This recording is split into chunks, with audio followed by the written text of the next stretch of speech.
Hello student. इसके पहले हमने देखा एसेक्सुअल रिप्रोडक्शन। अब हम देखेंगे सेक्सुअल रिप्रोडक्शन या लैंगिक प्रजनन। वॉल्वॉक्स में सेक्सुअल रिप्रोडक्शन oogamous या अंडयुग्मी प्रकार का होता है, जो कि वॉल्वॉक्स के सिनोवियम के मैच्योर अवस्था या ग्रोथ के अंतिम चरण में देखने को मिलता है। अधिकतर ये माना जाता है कि अनफेवरेबल कंडीशन में सेक्सुअल रिप्रोडक्शन संपन्न होता है। इनमें male and female sex organ को क्रमशः एंथ्रीडिया एंड oogonia कहते हैं। इस प्रकार इनमें दोनों ही सेक्स ऑर्गन अलग अलग पाए जाते हैं।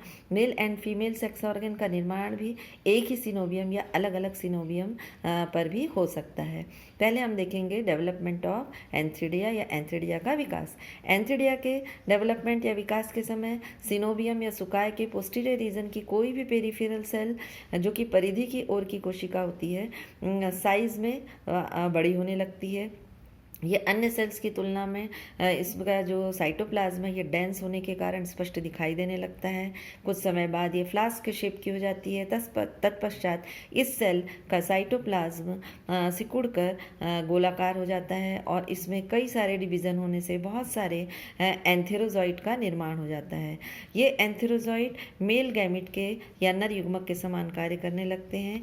एक एंथेरोजॉइड का स्ट्रक्चर यदि हम देखें तो ये स्पिंडल शेप्ड या तर्कुवत, बाइफ्लैजिलेट, द्विकशाभिकीय, यूनिन्यूक्लिएट, एक केंद्रकीय, यूनिसेलुलर, एक कोशिकीय, मोटाइल या चल स्ट्रक्चर होता है। इसके बनने के पश्चात इसमें oogoनियम का डेवलपमेंट भी स्टार्ट होता है।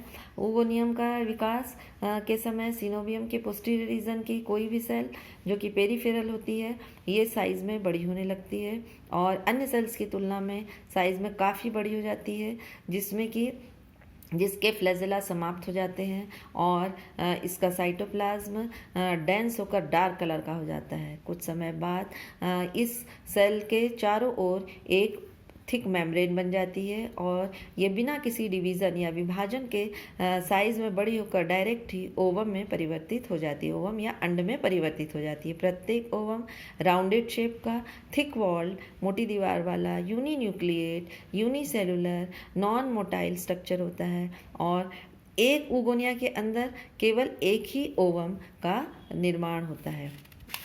इस प्रकार एंथ्रीडिया एंड oogonia दोनों का निर्माण कंप्लीट होने के पश्चात एंथ्रीडिया के पश्चात इनमें फर्टिलाइजेशन या निषेचन की क्रिया संपन्न होती है। निषेचन की क्रिया के लिए वाटर की आवश्यकता होती है, इसलिए निषेचन की क्रिया जल में ही संपन्न होती है। मैच्योर होने के बाद एंथेरोजॉइड एंथ्रीडिया से निकलकर अपने फ्लैजेला की सहायता से तैरते हुए oogonia के ओपनिंग उसके मुख द्वार की ओर पहुंच जाते हैं और पहुंचकर ये oogonia के अंदर प्रवेश कर जाते हैं। एक साथ कई एंथेरोजॉइड oogonia के अंदर प्रवेश कर जाते हैं, किंतु इनमें से केवल एक ही एंथेरोजॉइड ओवम से फ्यूज़ होता है या सायूज होता है। वह दोनों न्यूक्लियस के फ्यूज़न के पश्चात डिप्लॉयड न्यूक्लियस बन जाता है। कुछ समय बाद ओवम के चारों ओर थिक मेम्ब्रेन बन जाती है जो कि 3 लेयर्ड होती है। इस प्रकार 3 layered uninucleate diploid structure zygote या oospore कहलाता है। जर्मिनेशन ऑफ जाइगोट और oospore। एक oospore बनने के पश्चात जो कि 3 लेयर्ड स्ट्रक्चर होता है ये जर्मिनेशन के लिए तैयार होता है। सिंगल जाइगोट या oospore का स्ट्रक्चर यदि हम देखें तो ये 3 लेयर्ड होता है, जिनमें कि आउटर मोस्ट लेयर को हम एक्सोस्पोर, मिडिल लेयर को मीजोस्पोर और अंदर की लेयर को हम एंडोस्पोर कहते हैं।